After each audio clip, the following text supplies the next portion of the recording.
Hello ಸ್ನೇಹಿತರೆ, ನಮಸ್ಕಾರ. ಛಾಯಾ ರುಚಿ ಲೋಕ ಚಾನಲ್ಗೆ ಸ್ವಾಗತ. ನಾನಿವತ್ತಿನ ದಿನ ನಿಮಗೆ ಆರೋಗ್ಯಕರವಾದಂಥ ಹಾಗೆ ರುಚಿಯಾದಂಥ ರಾಗಿ ಬರ್ಫಿ ಹೇಗೆ ತಯಾರು ಮಾಡೋದು ಅಂತ ತೋರಿಸ್ತಾ ಇದ್ದೀನಿ.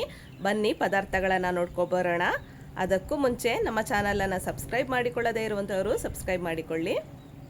ತುಂಬ ಕಡಿಮೆ ಸಮಯದಲ್ಲಿ ಕಡಿಮೆ ಪದಾರ್ಥಗಳನ್ನು ಬಳಸ್ಕೊಂಡು ಆರೋಗ್ಯಕರವಾದಂಥ ರುಚಿಕರವಾದಂಥ ರಾಗಿ ಬರ್ಫಿಯನ್ನು ತಯಾರು ಮಾಡ್ಬೋದು.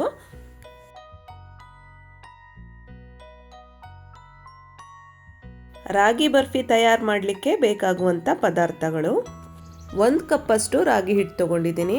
ಅದಕ್ಕೆ ಸರಿ ಹೊಂದುವಂತೆ 1/4 ಕಪ್ಪಷ್ಟು ಅಂದರೆ 1 ಕಪ್ಗಿಂತ ಸ್ವಲ್ಪ ಕಡಿಮೆ ಬೆಲ್ಲ ತಗೊಳ್ಳಿ, ಅದಕ್ಕೆ ಸರಿ ಹೊಂದುತ್ತೆ. 4 ಟೀ ಸ್ಪೂನ್ ತುಪ್ಪ ಬೇಕಾಗತ್ತೆ. ಬಾದಾಮಿ ಹಾಗೂ ಗೋಡಂಬಿಯನ್ನು ಈ ರೀತಿಯಾಗಿ ಚಿಕ್ಕದಾಗಿ ಕಟ್ ಮಾಡಿ ಒಂದು ಬೌಲಲ್ಲಿ ಇಟ್ಟಿಟ್ಕೊಂಡಿದ್ದೀನಿ. 3 ಏಲಕ್ಕಿಯನ್ನು ಪುಡಿ ಮಾಡಿ ಇಟ್ಕೊಂಡಿದ್ದೀನಿ. ಈ 5 ಪದಾರ್ಥಗಳಿಂದ ರಾಗಿ ಬರ್ಫಿಯನ್ನು ತಯಾರು ಮಾಡ್ಬೋದು. ಮೊದಲಿಗೆ ಒಂದು ಪಾತ್ರೆಗೆ ಬೆಲ್ಲ ಹಾಕೋತಾ ಇದ್ದೀನಿ. ಬೆಲ್ಲಕ್ಕೆ ನೀರು ಸೇರಿಸ್ಕೊಳ್ಳೋಣ. ಇಲ್ಲಿ ಎಷ್ಟು ನೀರು ಹಾಕಬೇಕು ಅಂದರೆ 1 ಕಪ್ ಬೆಲ್ಲಕ್ಕೆ 2.5 ಕಪ್ನಷ್ಟು ನೀರು ಹಾಕಬೇಕಾಗತ್ತೆ. ನೀರು ಹಾಕ್ಕೊಂಡು ಅದನ್ನು ಸ್ಟವ್ ಮೇಲೆ ಕಾಯಲಿಕ್ಕೆ ಇಟ್ಟಿದ್ದೀನಿ. ಇದು ಪಾಕ ಬರೋದೇನು ಬೇಡ, ಜಸ್ಟ್ ಬಿಸಿಯಾಗಿ ಅದು ಕರಗಿದ್ರೆ ಸಾಕಾಗತ್ತೆ. ಸ್ಟವ್ ಮೇಲೆ ಒಂದು ಕಡಾಯಿ ಇಟ್ಕೊಂಡು ಅದಕ್ಕೆ 1/2 ಟೀ ಸ್ಪೂನಷ್ಟು ತುಪ್ಪ ಹಾಕ್ತಾ ಇದ್ದೀನಿ. ಮೊದಲಿಗೆ ಡ್ರೈ ಫ್ರೂಟ್ಸ್ಗಳನ್ನು ಸ್ವಲ್ಪ ಫ್ರೈ ಮಾಡ್ಕೊಳ್ಳೋಣ. ಇಲ್ಲಿ ನಾನು ಗೋಡಂಬಿ ಮತ್ತು ಬಾದಾಮಿ ತೊಗೊಂಡಿದ್ದೀನಿ. ನೀವು ನಿಮ್ಮ ಇಷ್ಟದ ಡ್ರೈ ಫ್ರೂಟ್ಸ್ಗಳನ್ನು ಹಾಕೋಬೋದು. ಸ್ವಲ್ಪ ಕೆಂಪಗಾದರೆ ಸಾಕು. ಇದನ್ನು ಈಗ ಒಂದು ಬೌಲ್ಗೆ ಎತ್ತಿಟ್ಕೊಳ್ಳೋಣ. ಈಗ ಕಡಾಯಿಗೆ 2 ಟೀ ಸ್ಪೂನಷ್ಟು ತುಪ್ಪ ಹಾಕ್ತಾ ಇದ್ದೀನಿ. ಈಗ ರಾಗಿ ಹಿಟ್ಟು ಹಾಕಿ ತುಪ್ಪದಲ್ಲಿ ಹುರ್ಕೋಬೇಕಾಗತ್ತೆ. ತುಪ್ಪ ಕರಗಿದ ನಂತರ ರಾಗಿ ಹಿಟ್ಟು ಹಾಕಿ ಅದನ್ನು ಚೆನ್ನಾಗಿ ಫ್ರೈ ಮಾಡ್ಕೋಬೇಕು. ನೋಡಿ, ರಾಗಿ ಹಿಟ್ಟಲ್ಲಿ ಸ್ವಲ್ಪ ಹಸಿ ವಾಸನೆ ಇರುತ್ತೆ. ಆ ವಾಸನೆ ಹೋಗಬೇಕು, ಅಲ್ಲಿವರೆಗೂ ಕೂಡ ಅದನ್ನು ಚೆನ್ನಾಗಿ ಫ್ರೈ ಮಾಡ್ಕೋಬೇಕು. ಮೀಡಿಯಮ್ ಫ್ಲೇಮ್ನಲ್ಲಿ ಇಟ್ಕೊಂಡು ಇದನ್ನು ರೋಸ್ಟ್ ಮಾಡ್ಕೋಬೇಕಾಗತ್ತೆ. ಹಿಟ್ಟಿನ ಕಲರ್ ಏನು ಹೆಚ್ಚಾಗಿ ಬದಲಾವಣೆ ಆಗೋದಿಲ್ಲ. ಅದು ಒಂದು ಒಳ್ಳೆ ಆರೋಮ ಬರಬೇಕು, ಅಲ್ಲಿವರೆಗೂ ಕೂಡ ಅದನ್ನು ಚೆನ್ನಾಗಿ ಫ್ರೈ ಮಾಡ್ಕೋಬೇಕಾಗತ್ತೆ. ಹಿಟ್ಟಲ್ಲಿ ಈ ರೀತಿ ತುಪ್ಪದ ಸ್ವಲ್ಪ ಮಾಯ್ಶ್ಚರ್ ಇರಬೇಕು. ಅದಕ್ಕೋಸ್ಕರ 2 ಟೀ ಸ್ಪೂನ್ನಾದರೂ ತುಪ್ಪ ಹಾಕೋಬೇಕಾಗತ್ತೆ. ಇದರಿಂದ ಬರ್ಫಿ ಟೇಸ್ಟ್ ಕೂಡ ತುಂಬ ಚೆನ್ನಾಗಿ ಬರುತ್ತೆ. ಇದನ್ನು ಸುಮಾರು 10ರಿಂದ 12 ನಿಮಿಷಗಳ ಕಾಲ ಮೀಡಿಯಮ್ ಫ್ಲೇಮ್ನಲ್ಲಿ ಈ ರೀತಿಯಾಗಿ ಫ್ರೈ ಮಾಡ್ಕೋಬೇಕಾಗತ್ತೆ. ನೋಡಿ, ಈ ರೀತಿ ಹಿಟ್ಟನ್ನು ಚೆನ್ನಾಗಿ ಫ್ರೈ ಮಾಡಿದ್ರೇ ಬರ್ಫಿ ಕೊನೆಗೆ ತುಂಬ ಟೇಸ್ಟಿಯಾಗಿ ಬರೋದಕ್ಕೆ ಸಾಧ್ಯ. ಈಗ ಹಿಟ್ಟು ಫ್ರೈ ಆಗಿದೆ. ಇದಕ್ಕೆ ಬೆಲ್ಲನ ಕರಗ್ಲಿಕ್ಕೆ ಇಟ್ಟಿದ್ವಲ್ಲ, ಅದನ್ನು ಹಾಕೋತಾ ಇದ್ದೀನಿ. ಈ ರೀತಿಯಾಗಿ ಬೆಲ್ಲದ ನೀರನ್ನು ಫಿಲ್ಟರ್ ಮಾಡ್ಕೊಂಡು ಹಾಕ್ಕೊಳ್ಳೋಣ. ಬೆಲ್ಲದಲ್ಲಿ ಕೆಲವೊಂದು ಸಲ ಕಲ್ಲು ಕಡ್ಡಿ ಈ ರೀತಿ ಪದಾರ್ಥಗಳು ಸಿಗುವಂಥ ಚಾನ್ಸಸ್ ಇರುತ್ತೆ. ಅದಕ್ಕೋಸ್ಕರ ಈ ರೀತಿ ಫಿಲ್ಟರ್ ಮಾಡಿಕೊಂಡೇ ಹಾಕ್ಕೊಳ್ಳಿ. ಈಗ ಇದನ್ನು ಮಿಕ್ಸ್ ಮಾಡ್ಕೋಬೇಕಾಗತ್ತೆ. ಸ್ಪೂನ್ನ ಸಹಾಯದಿಂದ ಚೆನ್ನಾಗಿ ಮಿಕ್ಸ್ ಮಾಡ್ಕೋಬೇಕು. ಉಳಿದಿರೋಂಥ ಬೆಲ್ಲದ ನೀರನ್ನು ಕೂಡ ಸೇರಿಸ್ಕೊತಾ ಇದ್ದೀನಿ. ಈಗ ಇದನ್ನು ಚೆನ್ನಾಗಿ ಮಿಕ್ಸ್ ಮಾಡ್ಕೋಬೇಕು. ಸ್ಪೂನ್ನಲ್ಲಿ ಬಿಡದೆ ಅದನ್ನು ಮಿಕ್ಸ್ ಮಾಡ್ತಾ ಇರಬೇಕು. ಗಂಟಾಗುತ್ತೆ ಅನ್ನೋವಂಥ ಟೆನ್ಷನ್ ಏನು ಬೇಡ. ಅದು ಒಮ್ಮೆಲೆ ಚೆನ್ನಾಗಿ ಮಿಕ್ಸ್ ಆಗುತ್ತೆ. ಸ್ಪೂನ್ನ ಬಿಡದೆ ಈ ರೀತಿಯಾಗಿ ತಿರುಗಿಸ್ತಾ ಇರಬೇಕು. ಅದು ಬೇಗನೆ ನೀರನ್ನೆಲ್ಲ ಹೀರ್ಕೊಂಡು ಗಟ್ಟಿಯಾಗತ್ತೆ. ನೋಡಿ, ಈ ಹದ ಬಂದಾಗ ಇದಕ್ಕೆ ಮತ್ತೊಂದು ಸ್ಪೂನ್ ತುಪ್ಪ, ಡ್ರೈ ಫ್ರೂಟ್ಸ್ ಹಾಗೆ ಏಲಕ್ಕಿ ಪುಡಿಯನ್ನು ಸೇರಿಸ್ಕೊತಾ ಇದ್ದೀನಿ. ಈಗ ಇದನ್ನು ಮತ್ತೆ ಚೆನ್ನಾಗಿ ಮಿಕ್ಸ್ ಮಾಡ್ಕೋತಾ ಇರಬೇಕು. ಈಗ ಇದು ಬಾಣಲಿಯನ್ನು ಬಿಟ್ಟು ಬರ್ತಾ ಇದೆ. ಈ ಹದ ಬರೋ ತನಕನೂ ಕೂಡ ಇದನ್ನು ಚೆನ್ನಾಗಿ ಬೇಯಿಸ್ಕೋಬೇಕಾಗತ್ತೆ. ನೋಡಿ, ಈ ರೀತಿ ಚೆನ್ನಾಗಿ ಮಿಕ್ಸ್ ಮಾಡ್ಕೋತಾ ಬರಬೇಕು.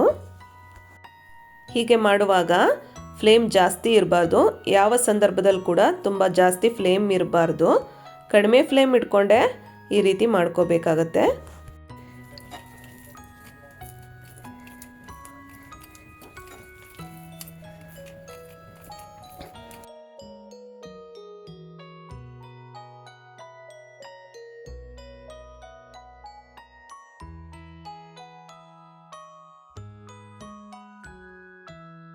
ನೋಡಿ, ಈಗ ಇದು ಚೆನ್ನಾಗಿ ಬೆಂದಿದೆ. ಸ್ಟವ್ ಆಫ್ ಮಾಡ್ಕೊತಾ ಇದ್ದೀನಿ.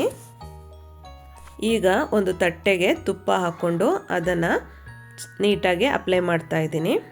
ತಟ್ಟೆಯ ತಳಭಾಗಕ್ಕೆ ಈ ರೀತಿ ನೀಟಾಗಿ ಅಪ್ಲೈ ಮಾಡಿಕೊಂಡು ಅದರ ಕಂಠಕ್ಕೂ ಕೂಡ ಈ ರೀತಿಯಾಗಿ ಅಪ್ಲೈ ಮಾಡಬೇಕಾಗತ್ತೆ. ನಾನು ಸ್ವಲ್ಪ ಡ್ರೈ ಫ್ರೂಟ್ಸನ್ನು ಈ ರೀತಿ ಕ್ರಷ್ ಮಾಡಿ ಇಟ್ಕೊಂಡಿದ್ದೀನಿ. ಇದನ್ನು ಚಾಕುನಲ್ಲಿ ಕೂಡ ಈ ರೀತಿ ಕಟ್ ಮಾಡ್ಕೋಬೋದು ಅಥವಾ ಮಿಕ್ಸಿಗೆ ಹಾಕೊಂಡು ಪೌಡ್ರ್ ಕೂಡ ಮಾಡ್ಕೋಬೋದು. ತಟ್ಟೆಯ ತಳಭಾಗಕ್ಕೆ ಇದನ್ನು ಸ್ಪ್ರೆಡ್ ಮಾಡ್ತಾ ಇದ್ದೀನಿ. ಡ್ರೈ ಫ್ರೂಟ್ಸ್ ಬೇಡ ಅನ್ನೋಂಥವ್ರು ಕೊಬ್ಬರಿ ತುರಿನ ಕೂಡ, ಒಣ ಕೊಬ್ಬರಿ ತುರಿನ ಕೂಡ ಈ ರೀತಿ ಹಾಕೋಬೋದು. ಈಗ ಇದಕ್ಕೆ ಬೇಯಿಸಿಟ್ಕೊಂಡಂಥ ಬೆಲ್ಲ ಹಾಗೂ ರಾಗಿಯ ಹಿಟ್ಟಿನ ಮಿಶ್ರಣವನ್ನು ಸೇರಿಸ್ತಾ ಇದ್ದೀನಿ. ಇದನ್ನು ತಟ್ಟೆಗೆ ಹಾಕ್ಕೊಂಡು ಚೆನ್ನಾಗಿ ಸ್ಪ್ರೆಡ್ ಮಾಡ್ಕೋಬೇಕಾಗತ್ತೆ. ಸ್ವಲ್ಪ ಬಿಸಿ ಇರೋದ್ರಿಂದ ಸ್ಪೂನಿನ ಸಹಾಯದಿಂದ ಈ ರೀತಿಯಾಗಿ ಸ್ಪ್ರೆಡ್ ಮಾಡ್ಕೋಬೇಕಾಗತ್ತೆ. ನೋಡಿ, ಇದನ್ನು ಅಂಚಿನವರೆಗೂ ಕೂಡ ಚೆನ್ನಾಗಿ ಸ್ಪ್ರೆಡ್ ಮಾಡ್ಕೋಬೇಕಾಗತ್ತೆ. ಒಳಗಡೆ ಏನಾದರೂ ಬಬಲ್ಸ್ ಇದ್ದರೆ ಅದು ಹೋಗಬೇಕು. ಅದಕ್ಕೋಸ್ಕರ ಅದರ ಮೇಲೆ ಚೆನ್ನಾಗಿ ಟ್ಯಾಪ್ ಮಾಡಬೇಕು. ಜೊತೆಗೆ ಮೇಲ್ಗಡೆ ಈ ರೀತಿಯಾಗಿ ಸಾಫ್ಟ್ ಮಾಡಬೇಕಾಗತ್ತೆ. ನೋಡಿ, ಈಗ ಇದು ತಯಾರಾಗಿದೆ. ಇದನ್ನು ತಣ್ಣಗಾಗಲಿಕ್ಕೆ ಬಿಡಬೇಕು.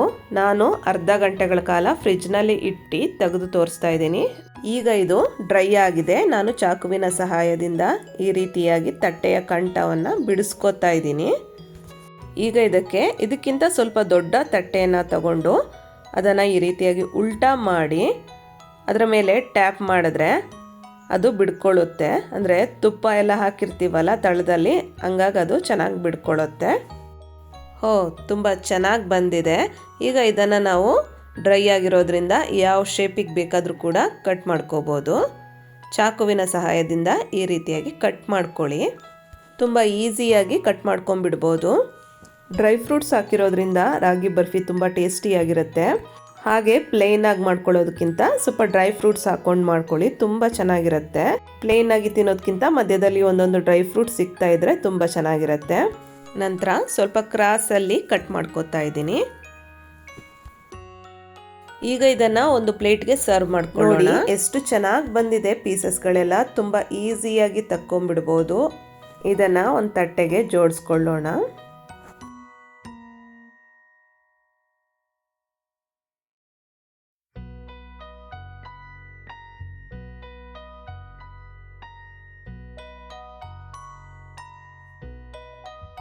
ರಾಗಿ, ಬೆಲ್ಲ, ಡ್ರೈ ಫ್ರೂಟ್ಸ್, ತುಪ್ಪ ಇದೆಲ್ಲದೂ ಕೂಡ ಆರೋಗ್ಯಕ್ಕೆ ತುಂಬ ಒಳ್ಳೆಯದು.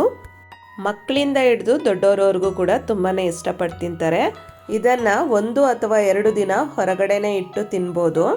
ಬೇಕು ಅಂದರೆ 1 ವಾರಗಳ ಕಾಲ ಫ್ರಿಜ್ನಲ್ಲಿ ಸ್ಟೋರ್ ಮಾಡಿಟ್ಟು ತಿನ್ನಿ. ರಾಗಿ ಬರ್ಫಿ ತುಂಬ ಡ್ರೈ ಅಂತ ಏನು ಅನಿಸೋದಿಲ್ಲ, ಸ್ವಲ್ಪ ಸಾಫ್ಟ್ ಆಗಿನೇ ಇರುತ್ತೆ. ತಿನ್ಲಿಕ್ಕೂ ತುಂಬ ರುಚಿಯಾಗಿರುತ್ತೆ. ನೋಡಿದ್ರಲ್ಲ ಸ್ನೇಹಿತರೆ, ಎಷ್ಟು ಈಸಿಯಾಗಿ ರಾಗಿ ಬರ್ಫಿಯನ್ನು ತಯಾರು ಮಾಡ್ಬೋದು ಅಂತ. ನೀವು ಕೂಡ ನಿಮ್ಮ ಮನೆಯಲ್ಲಿ ಈ ಆರೋಗ್ಯಕರವಾದಂಥ ರಾಗಿ ಬರ್ಫಿಯನ್ನು ತಯಾರಿಸಿ ನೋಡಿ. ಇವತ್ತಿನ ರೆಸಿಪಿ ನಿಮಗೆ ಇಷ್ಟ ಆಗಿದೆ ಅನ್ಕೋತೀನಿ. ಇಷ್ಟ ಆಗಿದ್ರೆ ಲೈಕ್ ಮಾಡಿ, ಶೇರ್ ಮಾಡಿ, ಕಾಮೆಂಟ್ ಮಾಡಿ. ಮತ್ತೊಂದು ಒಳ್ಳೆಯ ರೆಸಿಪಿಯೊಂದಿಗೆ ನಾನು ನಿಮ್ಮನ್ನು ಭೇಟಿಯಾಗ್ತೇನೆ. ಧನ್ಯವಾದಗಳು. ಬಾಯ್ ಬಾಯ್.